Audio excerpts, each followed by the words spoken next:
All right, everyone, get ready for a deep dive today into Spanish question words. It's going to be fun. Oh, yeah, this will be good. We're looking at a practice session from a YouTube video, and it's actually for people learning Spanish. Okay. But even if you don't speak a lick of Spanish, you can still get a lot out of this. For sure. We're going to be uncovering some really cool stuff about how languages work. Absolutely. Especially when it comes to how we ask questions. I mean, asking questions, it's universal, right? But the ways we do it can be so different. Yeah. Depending on the language. Like even just how much or how many, just those simple phrases. Yeah. Those can tell you a lot about how a language is structured.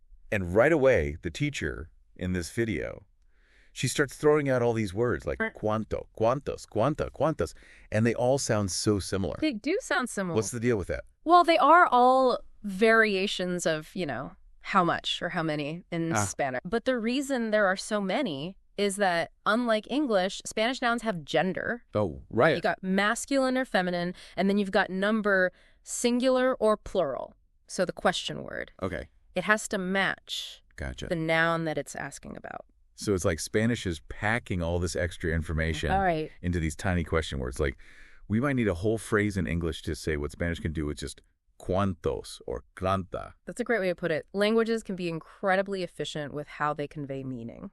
That's so cool. Okay, so can you give me some examples from the exercises? Yeah, absolutely. So in one, the teacher asks, ¿Cuánta gente había en la asamblea? Okay. And that means how many people were at the assembly.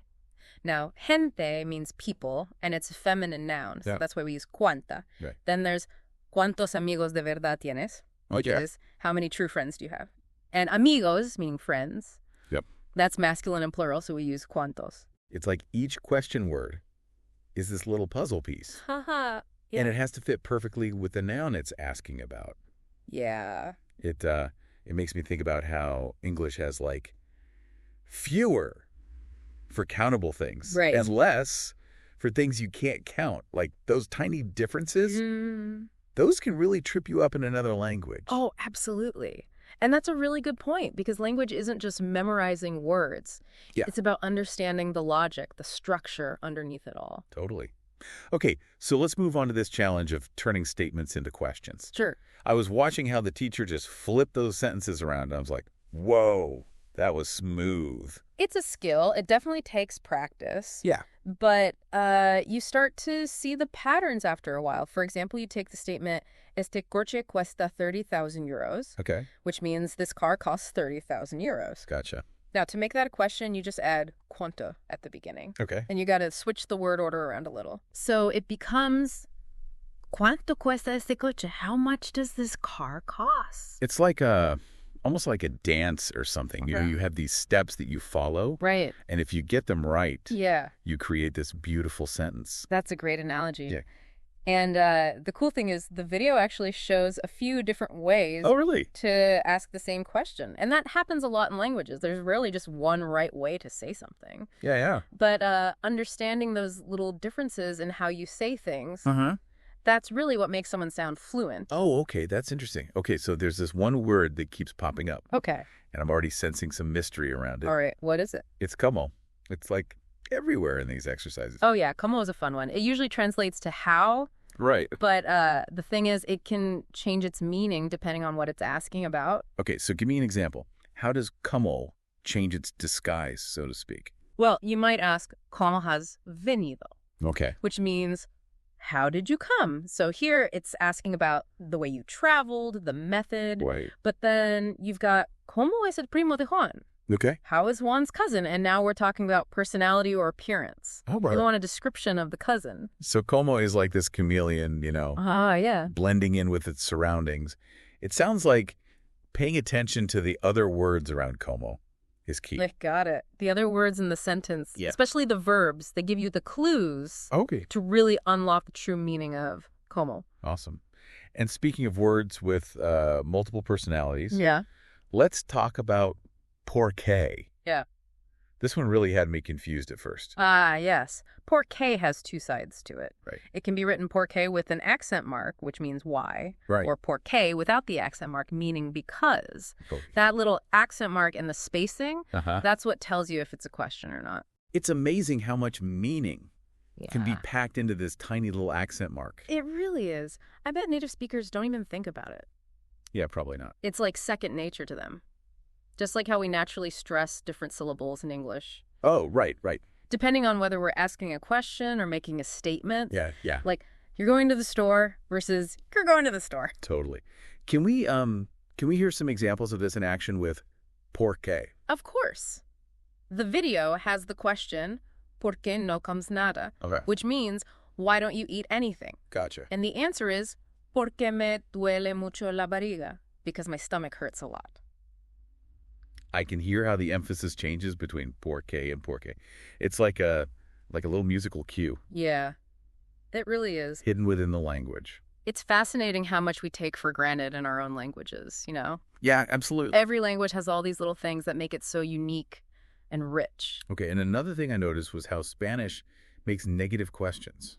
Oh, yeah. With por qué, it seems so streamlined. It is. Instead of needing a separate word for not, Spanish just puts no right after por qué. Okay. So you get questions like, ¿por qué no te pones gafas? Gotcha. Why don't you wear glasses? Or, ¿por qué no cenas antes? Why don't you have dinner earlier? It's kind of like saying why not in English, right? Exactly. Languages are always finding these shortcuts to say common things. It reminds me of how we contract do not into don't. What other examples like that can you think of? I don't know off the top of my head. It's funny, we don't even notice these patterns until we see them in another language. Totally. Okay, so there's this exercise in the video where you have to choose between por qué and cómo. To ask the right question. Yeah. Based on what kind of answer you're looking for. Right. It seems like there's like a deeper concept at play here. Absolutely. There's a key difference between those two. Okay, what is it? Questions with como, they're usually looking for descriptions, like how something is done. Whereas por qué questions, they're digging for the reasons, the why behind something. I see. So you have to figure out what the goal of the question is. So como paints us a picture. Yes. And por qué digs for an explanation. Exactly. That's a great way to put it. Okay, I like that. Yeah. Can you give us some more concrete examples just to really drive it home? All right. Let's say you ask, ¿Cómo viajas? How do you travel? Okay. Now, you're looking for a description, right? Do they take the train? Do they fly? But if you ask, ¿Por qué te han despedido? Why were you fired? Oh, okay. You're looking for a reason. Did they mess up? Right. Was there downsizing at the company? Something like that? So even though both questions are asking for information, the type of information they're looking for is totally different. It is. It's like being a detective. Haha. You have to use the right question to get the clues you need. You got it. And this skill, it goes way beyond Spanish. It's about being aware of the little nuances in language. Yeah. No matter what language you're speaking. This is making me realize that language is so much more than just words. Yeah. It's like this way of making meaning, of understanding the world. That's a great way to put it. And it leads us to another interesting example from the video. So the video gives us this underlined answer, preciosa, which means beautiful, like it's describing someone's girlfriend. Right. And the matching question, using como, it would be, ¿Cómo es la novia de Pepe? How is Pepe's girlfriend? So we're focusing on her appearance. Right. We want to know what she looks like, not like why she's beautiful. Exactly. I think I'm getting it. You're doing great. Now, let's flip it around. Okay. What if the underlined answer is para hablar contigo, meaning to talk to you? The right question, using por qué, would be ¿Por qué estás aquí? Why are you here? Okay. Now we're looking for a reason. Yeah. Why are they there? It's like como is describing something, and por qué is explaining something. Exactly. Two sides of the same coin. Yeah. And this goes beyond just Spanish, you know? Right. Being able to pick the right question, that can make you a better communicator overall. In any language. For sure. It all comes back to understanding what kind of information you're after. Okay, let's go back to por qué no for a sec. Sure. I'm still really interested in how Spanish makes those negative questions. I know, right? It's so elegant just adding no after por qué. It is. And it's kind of similar to how we use contractions in English, like don't instead of do not. Right. Languages often evolve to be more efficient. Yeah. Especially with common expressions. Can we go through a few more examples from the video just to absolutely make sure I'm following? Okay, so there's ¿Por qué no te pones gafas?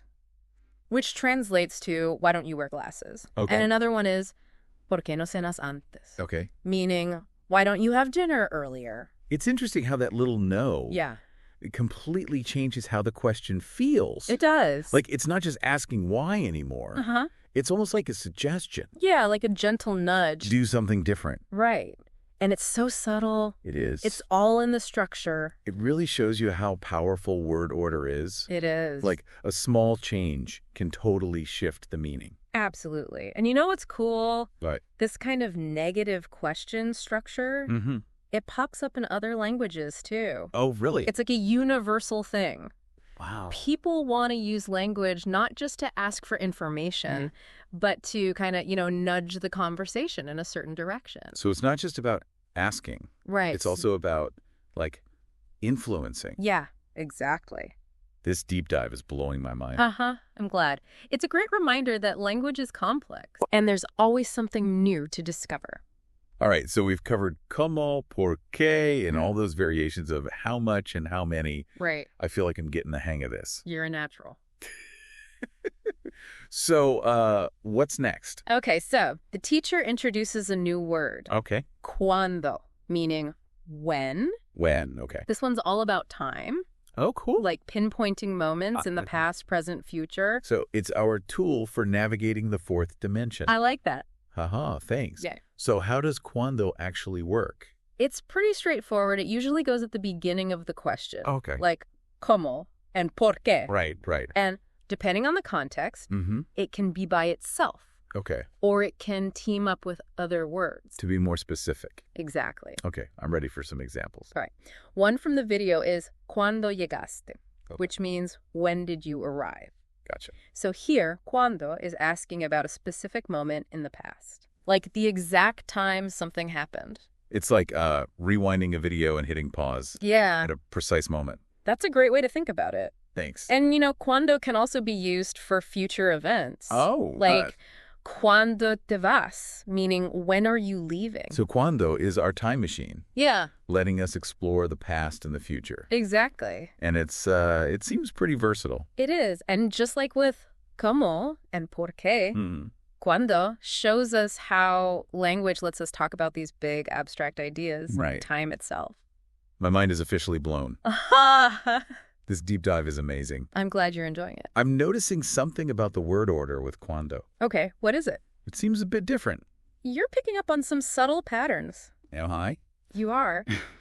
In Spanish, the usual word order for a statement is subject, verb, object. Okay. But in questions, especially with cuando, you often flip it. So it's verb, subject, object. You got it. So instead of saying you arrived when, it's arrived you when. Exactly. It's a small change, but it's important. Yeah. It's one of those things that tells you you're looking at a question. Makes sense. And it shows how each language has its own grammar rules that shape how we use it. It's like learning a new dance. It is. You got to learn the steps to move gracefully. And the more you practice, the smoother you get. I'm amazed by how our brains can handle all these different rules.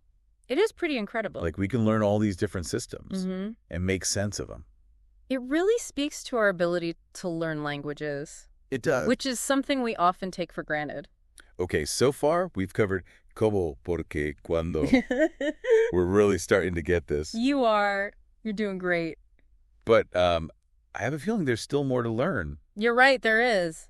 It's pretty amazing, right? You start looking at question words in one language. Yeah.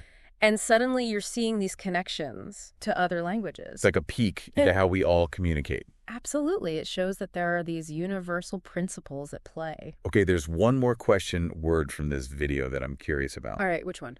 It's donde, which means where. Donde, okay. It seems pretty basic. Yeah. But I bet there's more to it than meets the eye. You're right about that. Really? Donde can be deceptively simple. Okay. On the surface, it's about location. Right. Finding a spot. Yeah, pinpointing it in space. Okay. But you can also use donde in a more metaphorical way. Metaphorical? How so? Like you can use it to talk about things like belonging. Oh, interesting. Or identity, or even states of mind. Whoa, now we're getting deep. Right. So can you give me some examples? Of course. Of how donde works on these different levels? Yeah, so a simple example is ¿Dónde estás? Okay. Meaning, where are you? Right. That's donde in its basic form. Just trying to find someone exactly. on a map. But then you can ask, like, ¿Dónde vives? Where do you live? Okay. And now we're not just talking about an address. Right. It's more about where they feel at home. Exactly. It's about their sense of belonging. That adds a whole other layer of meaning to donde. It does, doesn't it? It does. And that's where the metaphorical stuff comes in. Yeah, yeah. It's not just about physical space anymore. Right. But about these emotional and psychological spaces. It makes you think about how important our sense of place is. It is. Like where we live. Yeah. Where we come from. It shapes us. Totally. And this connection between place and identity. Yeah. It's something you see in lots of languages. It's universal. Yeah. The words we use for physical places often carry these deeper meanings. That's fascinating. Okay, I'm noticing that donde is sometimes paired up with other words. Like what? Like prepositions. Ah, yes. Spanish loves to use prepositions with donde. Okay. To make the question more specific. For example, a donde means to where or where to. Okay. So you might ask, ¿A dónde vas? Meaning, where are you going? So it's like adding detail to the question. Yeah, like zooming in. To a specific aspect of location. Exactly. And these prepositional phrases, they add so much nuance to how we talk about location. Okay, so I'm seeing a pattern here. What is it? It seems like Spanish question words really like to team up. They do. With other words, like prepositions, verbs. It's all about teamwork. Yeah, to create these really rich expressions. It's true. It's this interplay between words. Right. That gives language its power. And its flexibility. Absolutely. And that's one of the things that makes learning a language so fascinating. It really is. You're always discovering something new. It's like a puzzle. Yeah. You're figuring out how each piece fits. Language is constantly changing and adapting. It really is. This has been such an amazing deep dive. I'm glad you think so. We started with these simple practice exercises. Yeah, just basic question words. And we ended up exploring all these big ideas about language. I know. It's amazing how that happens. It is. It makes me want to keep learning more. That's the spirit. Keep asking questions. For sure. So, to everyone listening, we'll leave you with one final thought. Okay, what is it? How do the ways we form questions that's a good one. shape our understanding of the world, keep exploring, and keep the conversation going?